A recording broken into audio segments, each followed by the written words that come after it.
En fait, pour vous dire à quel point moi je suis quand même pas très aimée en France. Bon, Tapage nocturne, c'est vous qui venez de le sortir. En France, il n'existe pas. Sale comme un ange en DVD, ça n'existe pas non plus. Parfait amour, ça n'existe pas. Et 36 fillettes, ça fait 15 ans, non plus de 20 ans qu'il existe aux États-Unis. En France, 2 ans. C'est assez... Bon, maintenant, on regarde mes films en France, mais quand même, on met du temps. Hein. C'est pas... C'est pratiquement à partir de Romance qu'on a regardé vraiment mes films en France. Et finalement, même peut-être pour des mauvaises raisons. Pour le fait que, évidemment, c'est un film qui a été très commercial, alors que c'est un film glacé. Et je pense que c'est pour ça qu'il a eu un vrai succès. S'il n'était pas glacé, ça aurait été un film porno, avec une fille qui n'est pas une bimbo, mais alors pas du tout, mais qui est comme ça, comme une épée de cristal, comme Jeanne d'Arc qui va au bûcher. Ça, cette fille, elle vient de Sale comme un ange aussi. L'extase qu'elle a, ça vient de Sale comme un ange, cette espèce de courage, cette espèce de transparence dans le chemin sexuel, mais qui est le chemin de sa vérité, savoir comment on est, comment une femme est. Et bon, une femme, c'est évidemment, finalement, la seule différence entre une femme et un homme, c'est le sexe. Oni en France. Quand j'ai fait 36 fillettes, 36 fillettes chez vous, c'était un film Oni en France. Et vu le succès qu'il a eu aux États-Unis, tout d'un coup en France, j'ai pu faire Sale comme un... Et j'ai pu le faire parce que c'était un film d'homme. Ah, enfin, elle fait un film d'homme, puisque j'avais fait 3 films de femmes. Enfin, elle fait un film d'homme. Justement parce que je suis une femme, j'étais allée voir des flics en France dans une brigade qui s'appelle la Première Brigade. Et donc j'étais là, je venais. La première fois, j'ai dit, bon, je veux observer, je fais du cinéma. Et ils m'ont fait, évidemment, ils m'ont dit ce qu'ils étaient et donc comment on devait les voir. Et moi, je suis restée tout le temps. Je revenais, je disais rien, j'étais dans mon coin. Comme je suis une femme, ils ne me regardaient pas, parce que c'est un monde d'hommes, effectivement, où une femme, c'est rien. Et donc, je restais, et là, je voyais leur vrai visage. C'est-à-dire les interrogatoires, c'était pas ce qu'ils me disaient, c'était quand même dur, c'était quand même violent. Enfin, des voix, c'est normal d'ailleurs, mais enfin, c'était comme ça qu'il fallait filmer. L'ange, c'est la notion de trahison. Qui trahit-on? La personne qu'on aime le plus, son meilleur ami. Donc Brasseur trahit le jeune homme. Parce que cette femme, en plus cette femme, pourquoi il la désire? Parce qu'elle est la femme de l'autre. Sinon peut-être qu'il ne la désirerait pas. Et elle ne sait pas qu'elle le désire. Alors elle pense qu'elle ne l'aime pas. C'est la première fois que j'ai fait une scène de 20 minutes, comme ça, une scène d'amour, sur un long travelling. Et aussi l'idée que, en fait, il fallait voir la situation et ensuite avoir le travelling qui se rapproche du visage. Parce que ce qui est important, c'est de voir le visage de ce corps-là. On sait comment elle est, on sait ce qu'il lui fait. C'est vraiment choisir le plan pour que on ne voit que ce que le metteur en scène veut voir. Le cinéma, c'est le regard du metteur en scène, en réalité. Car Romance, j'ai fait quand même des scènes d'amour très violentes. Et on ne voyait jamais rien. Et il ne faut pas qu'on se dise qu'on ne voit rien parce que c'est censuré. Il faut qu'on ait l'impression qu'on rentre comme ça dans l'extase d'un corps et que rien n'est censuré. Donc j'ai commencé à faire des plans très longs avec des travelling qui font qu'on esquive les choses qu'on ne veut pas voir et on voit exactement ce qu'on veut voir. Et ça, c'est effectivement ce que j'appelle le regard.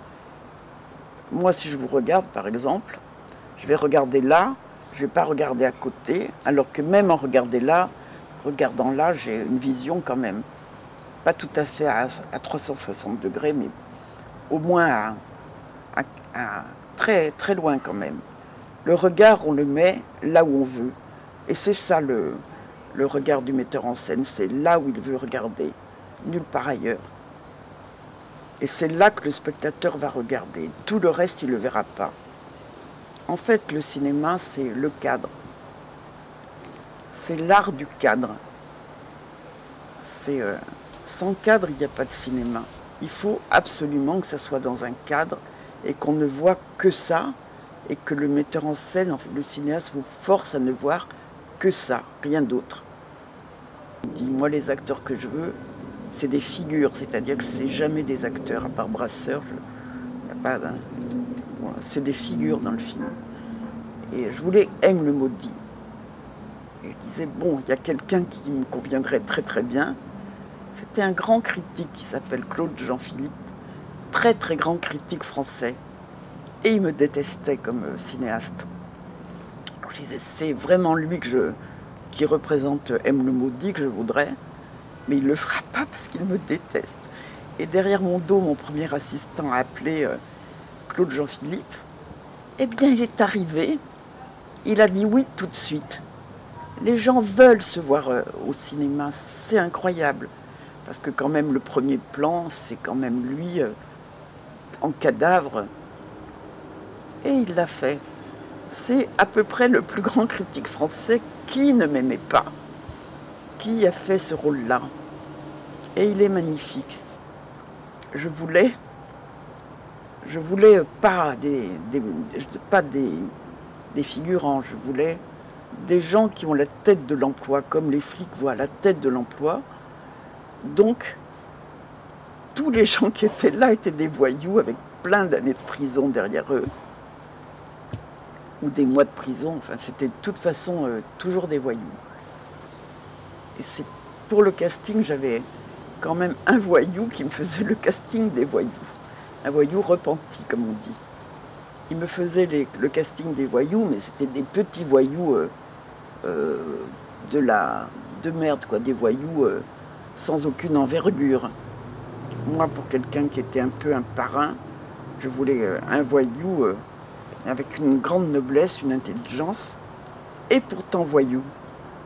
Et tout d'un coup, il y a un type qui vient pour nous louer un grand camion pour le tournage. Et je pointe le doigt sur lui, je lui dis, vous êtes un escroc.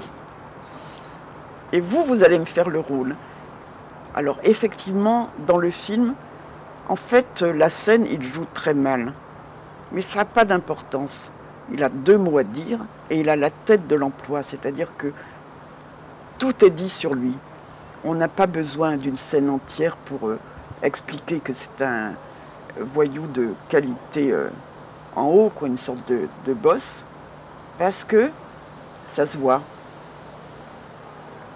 Et après cette scène, donc, était la première du film, Brasseur dit à Nils Tavernier et à Lio, pendant qu'on déjeunait, « Ah, c'est très très difficile de jouer, rien n'est plus dur que de jouer avec des amateurs ou des enfants, parce qu'il ne faut pas avoir l'air d'un acteur. » Donc ça aussi, c'est une prouesse pour un acteur de ne pas avoir l'air d'un acteur. D'autant qu'il était un acteur de théâtre, donc habitué aussi à projeter.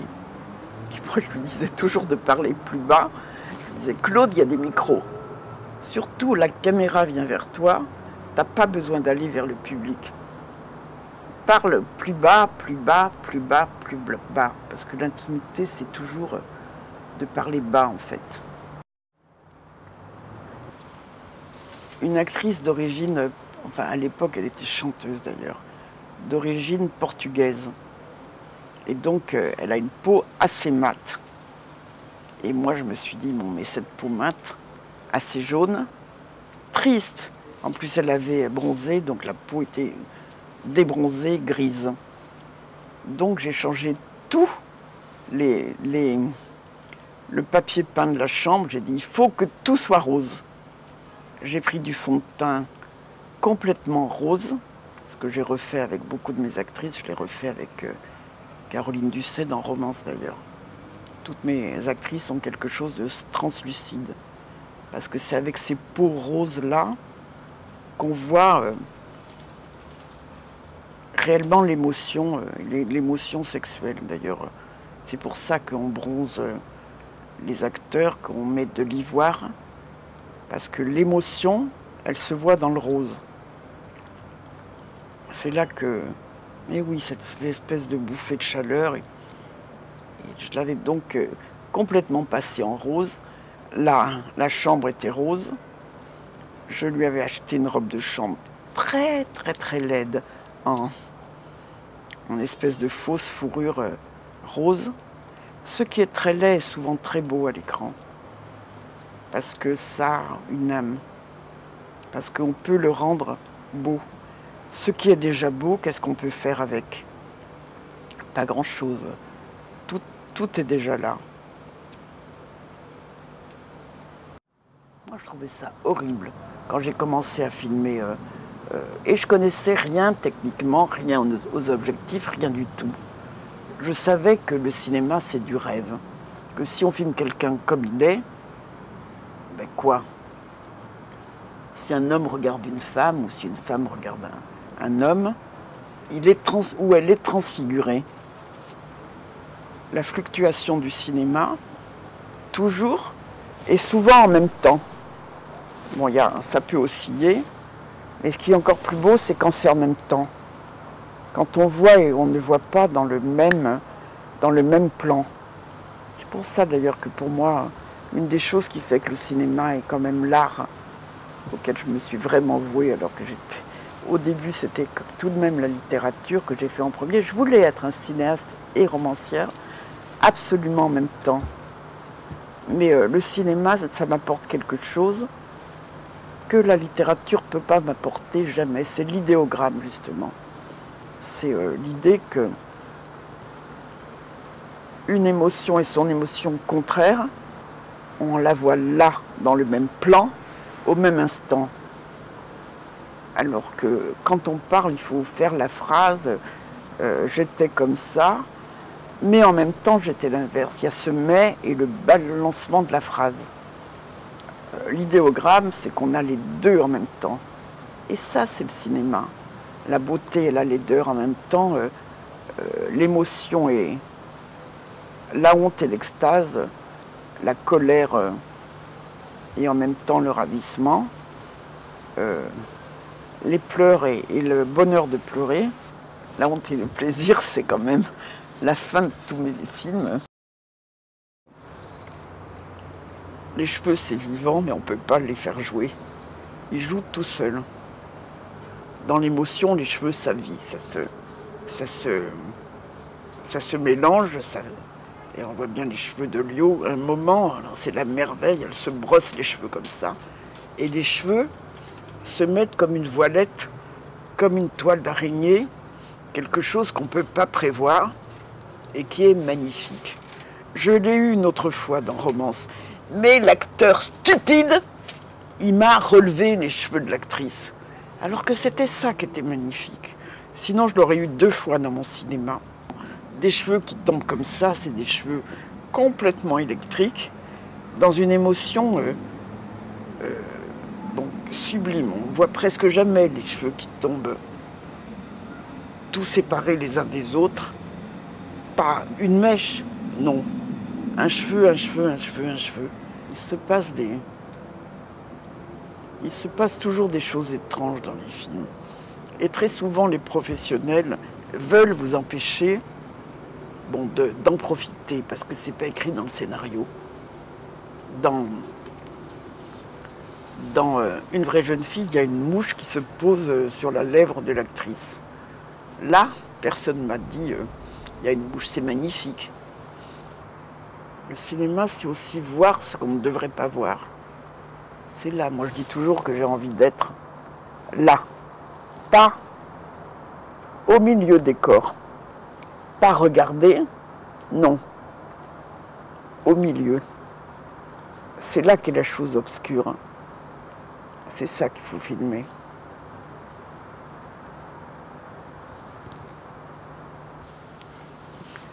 Voilà.